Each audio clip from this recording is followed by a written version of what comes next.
Assalamualaikum warahmatullahi wabarakatuh. Sampurasun barudak kelas 5. Kumaha hidup damang mugia hidup aya tina kasehatan. Alhamdulillah dina denget ieu barudak tiasa tepang deui sami-sami urang sadayana belajar secara online daring nya. Nah, tina kesempatan ayeuna urang sadaya bakal diajar ngeunaan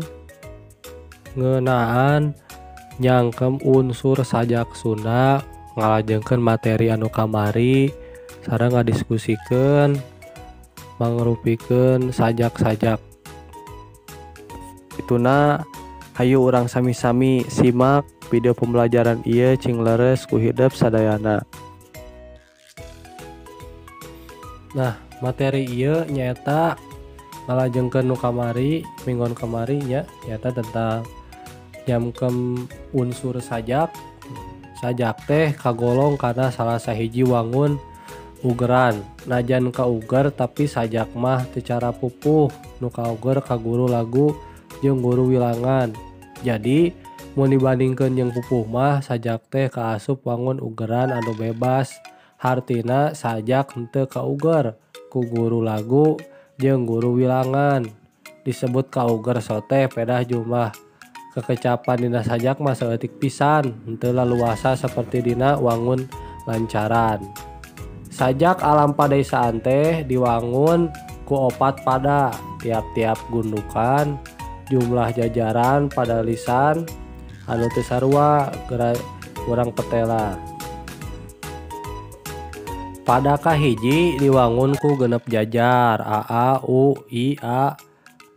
Pada kadua dibangun ku 5 jajar a sadayananya. Pada katilu diwangun ku 4 jajar 8a 10u 10uu. Pada kaopat diwangun ku 4 jajar a ya 8a 8a 10a 10a.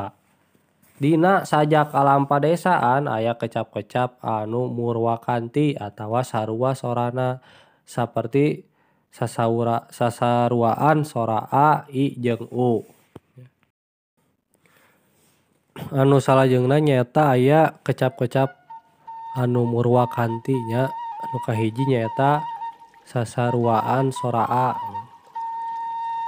Endah alam padesaan estu lain populasan. Uplak-aplak pasawahan. Plung-plong mata kuaas tetenjoan. Leuweung hejo ku tatangkalan arula arile wahangan. Ngocorkeun cai canembrang herang. Anu kadua nyaeta aya kecap-kecap anu ngurwakanti teh nu sasaruaan sora u nya.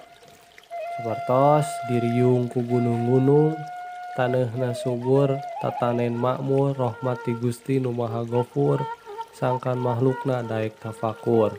Wajib diraksa jeung diriksa, ulah diruksak digunasika. Keur sampeureun anak kincu jaga. Nah, pertanyaan anu kadua, anu katilu sasaruaan sora u, sora i nya. Ya, sora i teh dikuriling pasir-pasir. Nah, tah contohna.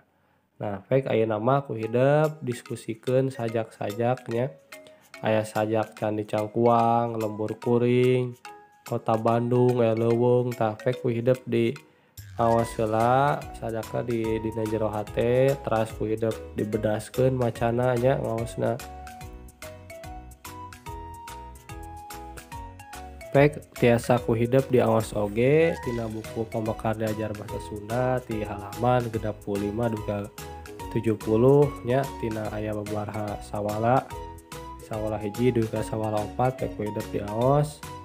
Nya atur nuhun sakitu wae ti Bapa punten bilaya kalepatan. Barudak sakitu wae nu tiasa Bapa pihatur nya mugia hidup sadayana ngartos wae ti Bapa. Punten bilaya kalepatan. Assalamualaikum warahmatullahi wabarakatuh.